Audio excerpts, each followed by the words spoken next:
నమస్తే, welcome to Telugu రాజ్యం. ఈ రోజు మనతో పాటు ఉన్నారు సీనియర్ జర్నలిస్ట్ భరద్వాజ్ గారు. వారితో మాట్లాడేద్దాం. సార్ నమస్తే. నమస్తే. సార్, ఎట్టకేలకు దాదాపు 25 రోజుల తర్వాత సోనం వాంగ్చుక్ గారు ఆయన ఆమరణ నిరాహార దీక్ష విరమించుకున్నారు. అంటే ఈ దీక్షకి ప్రధానమైన కారణం ధర్మేంద్ర ప్రధాన్ రాజీనామా చేయాలనే ఒక డిమాండ్ తో ప్రారంభించినప్పటికీ కూడా ఆ డిమాండ్ సంపూర్ణంగా నెరవేరిపోయినప్పటికీ ఆయన విరమించుకున్నారు. నిన్న జేపీ నడ్డా కూడా వెళ్ళి స్వయంగా ఆయనే మీరు ఛాయ్ ఇచ్చినట్టున్నారు. సాంప్రదాయం ప్రకారం మంత్రులు వెళ్ళి మొత్తానికి ఆయన దీక్ష విరమింపజేశారు. కాబట్టి ప్రభుత్వం దిగొచ్చింది అనే చెప్పాలి.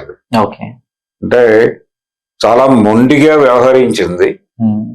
మొండిగాను మూర్ఖత్వంతోనూ కూడా వ్యవహరించారు. కానీ మొన్న జరిగినటువంటి లాఠీ చార్జ్, జలియన్ వాలా బాగ్ను తలపించే పద్ధతిలో వాళ్ళు వ్యవహరించిన తీరు, ఆ లాఠీలకి మేకులు పెట్టి మరీ పిల్లల్ని కొట్టినటువంటి దృశ్యాలు ప్రపంచవ్యాప్తంగా భారత ప్రతిష్టని రోడ్డు మీదకి లాక్కొచ్చినటువంటి పరిస్థితి. ఇది ప్రతి ఒక్కరూ మాట్లాడారు. విచిత్రం ఏంటంటే మురళీ మనోహర్ జోషి కూడా మాట్లాడాడు ట్విట్టర్లో. ఆ రోజు జరిగింది చాలా దారుణం అన్నాడు ఆయన. విద్యార్థి లోకం నిలబడి ప్రశ్నిస్తుందా, ఆ పరిస్థితి ఉంటుందా అనుకున్న టైంలో ఈ మూమెంట్ ఒక హోప్ క్రియేట్ చేసింది అని కూడా మాట్లాడాడు మురళీ మనోహర్ జోషి. ఎందుకంటే ఆయన మాజీ విద్యాశాఖ మంత్రి మాత్రమే కాదు, ఆయన ఒక ప్రొఫెసర్ కూడా. కాబట్టి ఆయనకి ఎక్కడో కనెక్ట్ అయింది ఇది. ఇలా చాలా మందికి కనెక్ట్ అయింది. చాలా మంది విస్తృతంగా మాట్లాడారు దీని మీద. ఒక్క తెలుగు సినిమా హీరోలు తప్ప ప్రపంచం అంతా మాట్లాడింది ఈ విషయం. అందుకని ఈ తడి తగిలింది. అంటే అనేక సమూహాల్లో మన ప్రతిష్ట దెబ్బతింది. మనం ఎన్ని చెప్పినప్పటికీ, ఎంత వాళ్ళ పర్సనల్ జీవితాలని రోడ్డు మీద వేసి ఇదిగో ఈ రోజు ఉద్యమం చేస్తున్నాడు, ఈ రోజున ప్రభుత్వాన్ని విమర్శిస్తున్నాడు, కానీ ఇతను 1974లో ఏం చేశాడో తెలుసా, 89లో ఏం చేశాడో తెలుసా అని చెప్పి యూట్యూబ్లో వీళ్ళు ఒక్కొక్కళ్ళ క్యారెక్టర్ అసాసినేషన్ ప్రోగ్రామ్ పెట్టారు. అవేవి కూడా ఫలించలేదు. అవన్నీ కూడా జనం తీసి పక్కన పారేసి స్ట్రైట్ గా ఎందుకు మీరు వాళ్ళు ఆందోళనకి కూర్చున్న రెండో రోజు మీరెందుకు విద్యాశాఖ నుంచి ఒక ప్రెస్ మీట్ పెట్టలేదు అని సామాన్యులు మాట్లాడుతున్నారు. పెట్టి మీరు ఒక కమిటీ వేసుంటే ఇక్కడ దాకా నడిచేది కాదు కదా గొడవ. మీరు అప్పుడే అధికారులతో కమిటీ వేసి ఆ కమిటీలు వాళ్ళు వెళ్ళి వాళ్ళతో మాట్లాడి ఒక డైలాగులోకి తీసుకురావాల్సిన బాధ్యత మీది కదా. మీరు ఆ బాధ్యత గాలికి వదిలేయటం వలన కదా ఈ స్థాయికి వచ్చారు. వాళ్ళు పార్లమెంట్ మీద ముట్టడి చేయాలనుకోలేదు. వాళ్ళు చాలా స్పష్టంగా పార్లమెంట్ గేటు ముట్టుకుని వెనక్కి వెళ్ళిపోదాం అనే చెప్పారు వాళ్ళు. ఆ ప్రోగ్రామ్ కి మీరు అనుమతించుంటే అదే చేసి వెళ్ళిపోయేవాళ్ళు. అది ఇష్యూ అయి ఉండేది కాదు. మీరు వాళ్ళ మీద దాడులు చేసి కొట్టడం వలన ఇష్యూ అయింది అది. ఇది మొత్తం కూడా ప్రభుత్వ ప్రతిష్టని రోడ్డు మీదకి లాగింది అనేది వాస్తవం. రెండు పద్ధతుల్లో ఇది ఒక ప్రభుత్వంలోనేమో ఒక భయాన్ని క్రియేట్ చేసింది. ఢిల్లీ వేదికగా జరిగినటువంటి ప్రతి ఆందోళన సీరియస్ గా నిజాయితీగా జరిగితే కేంద్ర ప్రభుత్వం భయపడుతోంది అనేది మనకి గతంలో రైతుల ఆందోళన తెలియజేసింది. వాళ్ళు అక్కడే కూర్చున్నారు, పోరాడారు, సీరియస్ గా నిలబడ్డారు. ఆ రోజుల్లో కూడా వాళ్ళ వెనకాల పాకిస్తాన్ హస్తం ఉందని ప్రచారం జరిగింది. అక్కడ వాళ్ళ శిబిరాల మీద ఉన్న జెండాలలో పాకిస్తాన్ జెండాలు ఉన్నాయి అని కూడా సోషల్ మీడియాలో వీళ్ళ తాలూకా మనుషులు మాట్లాడారు. కానీ వెరిఫై చేస్తే అది పాకిస్తాన్ జెండా కాదు. ఇలాంటి దుష్ప్రచారాలు చేయటంలో వీళ్ళు సిద్ధాస్తులు. అలాగే ఈ కాక్రోచ్ జనతా పార్టీకి పాకిస్తాన్ నుంచి, చైనా నుంచి, బంగ్లాదేశ్ నుంచి, బర్మా నుంచి డబ్బులు వచ్చేస్తున్నాయి అని కూడా చాలా మంది వ్యాఖ్యానాలు చేశారు. వీళ్ళు ఎంత ఎక్స్టెండ్ చేయలేరంటే చైనా ఎంబసీలో జరిగినటువంటి ఒక కార్యక్రమానికి బృందా కారత్ గారు సిపిఎం నుంచి, ఇంకొక నాయకుడు సిపిఐ నుంచి వెళ్ళారు. వెళ్ళి అక్కడ ఏదో పని ఉంది అది చూసుకున్నారు వాళ్ళు. అక్కడ నుంచి చిన్నగా జంతర్ మంతర్కి వచ్చారు. వచ్చేటప్పుడు వాళ్ళ చేతిలో ఏదో ప్యాకెట్ ఉంది.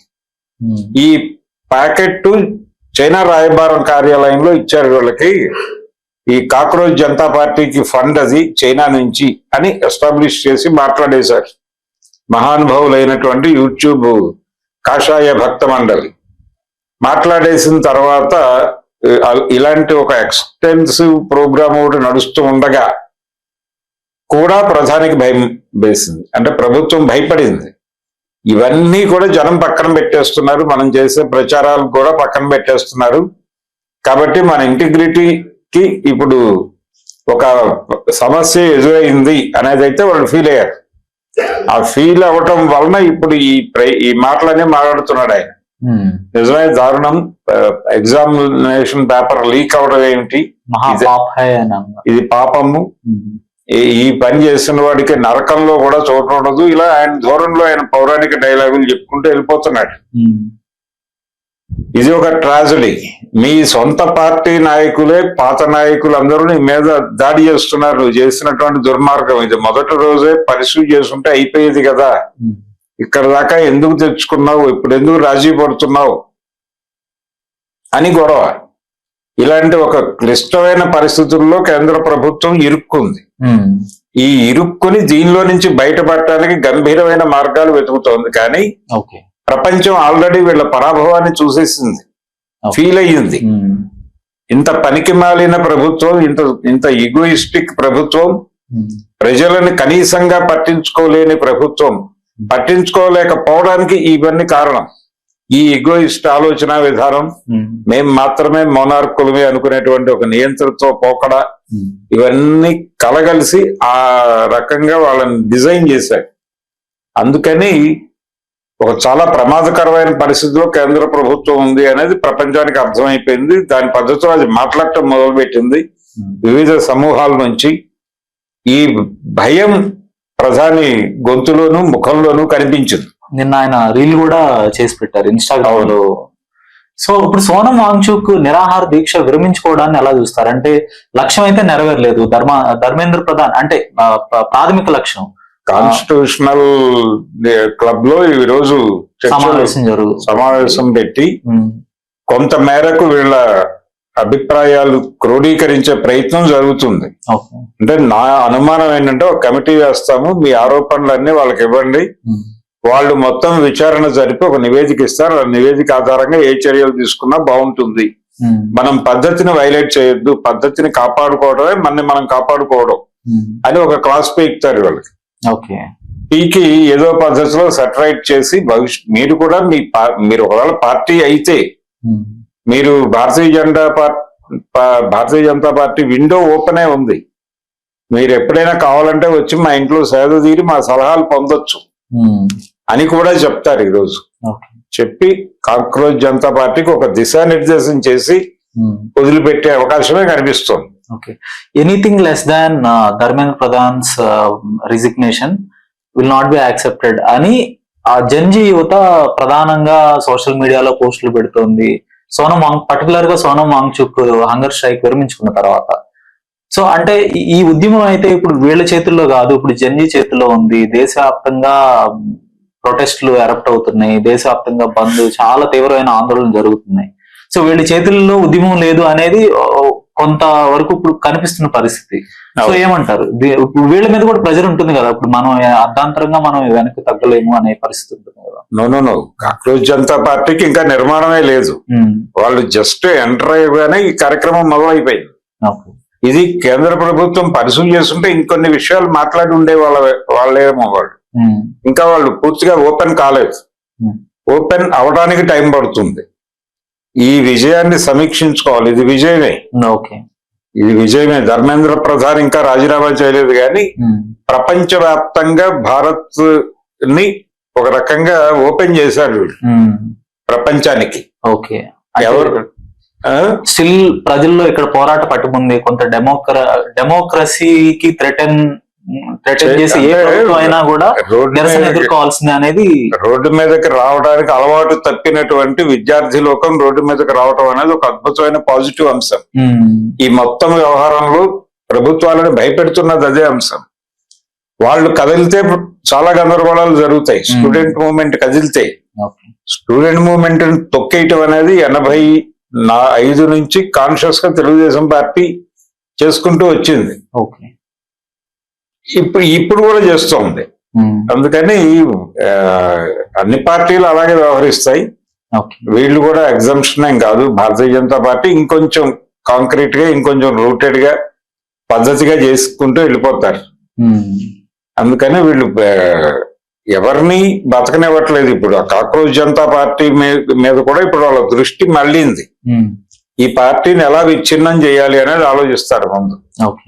విచ్ఛిన్నం చేసి దానిలోనే ఒక గొడవ పెట్టి దానిలో కొంతమందితో ప్రెస్ మీట్ పెట్టించి దాన్ని తిట్టించి ఈ గోలంతా నడుస్తుంది. ఎన్ని డ్రామాలు ఆడాలో అన్ని డ్రామాలు, ప్రతి ఒక్కడిని రోడ్డు మీదకి లాగాలి, వాడి గొడ్లు ఇప్పాలనేది ప్రోగ్రామ్. ఆ ప్రయత్నం మరి ఎంతవరకు అంటే ఈ రోజు మీటింగ్ లో ఒక డిజైన్ జరుగుతుంది.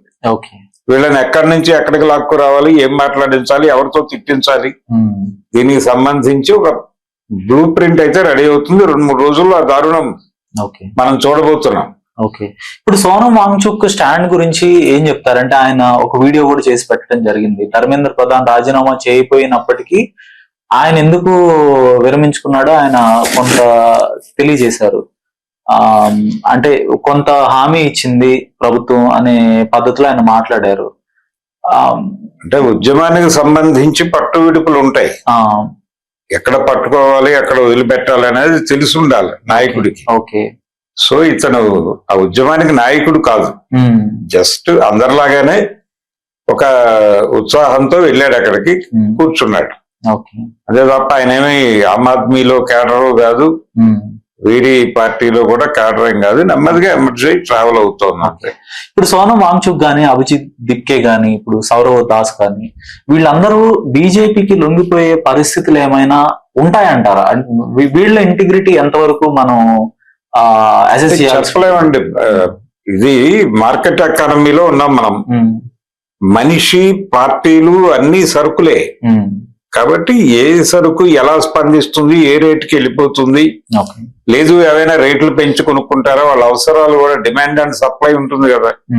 ఈ డిమాండ్ అండ్ సప్లై సూత్రం ప్రకారమే భారత ఆర్థిక వ్యవస్థలో రాబోయే 5-6 ఏళ్లలో తీవ్రమైన మార్పులు ఉండే అవకాశం అయితే ఉంది.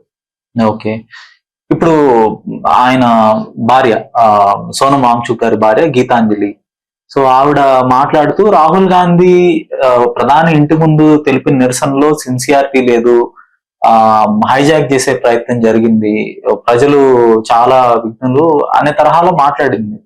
అంటే అలా మాట్లాడితే ఎంతవరకు కరెక్ట్ అంటారు? ఇప్పుడు యాజ్ అన్ అపోజిషన్ లీడర్ గా ఆయన వెళ్ళి స్టూడెంట్స్ మీద జరిగిన దాడికి నిరసనగా తెలిపాడు ఆయన. అవును. సో దాన్ని ఖండించటం, లేదంటే దాన్ని రెడిక్యూల్ చేసి మాట్లాడటం, దేన్నైనా రెడిక్యూల్ చేస్తారు, దేన్నైనా రెడిక్యూల్ చేయగల సమర్థులు.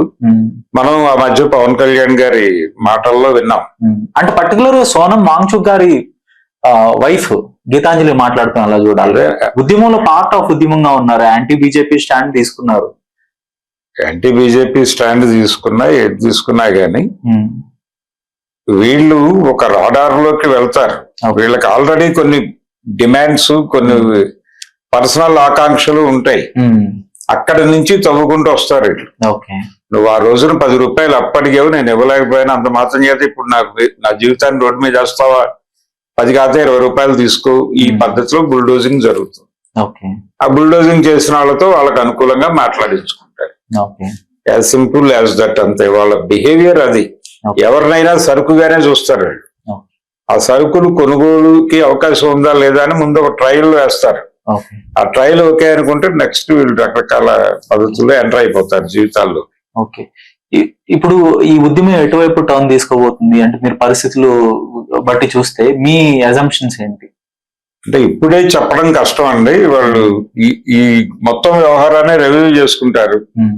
2-3 రోజుల్లో జరుగుతుంది అది. అప్పటికి వీళ్ళ గురించిన దుష్ప్రచారాలు జరుగుతూనే ఉంటాయి, కంటిన్యూస్ అది. అలాగే వీళ్ళని ఎక్కడో చోట మార్జినలైజ్ చేయాలి, మార్జిన్ లోకి లాక్కు రావాలి అనే ప్రోగ్రామ్ ఒకటి జరుగుతుంది. ఈ రెండింటిని ఎలా హ్యాండిల్ చేసి ముందుకు తీసుకెళ్తారు అనే దాని మీద ఉద్యమం భవిష్యత్తు ఆధారపడి ఉంది. దీన్ని అర్థం చేసుకుని ఎలా తిప్పి కొడతారు అనేది వీళ్ళ వ్యూహం. దాన్ని ప్రాపర్ గా డిజైన్ చేసుకుంటే ఆ పని అవుతుంది.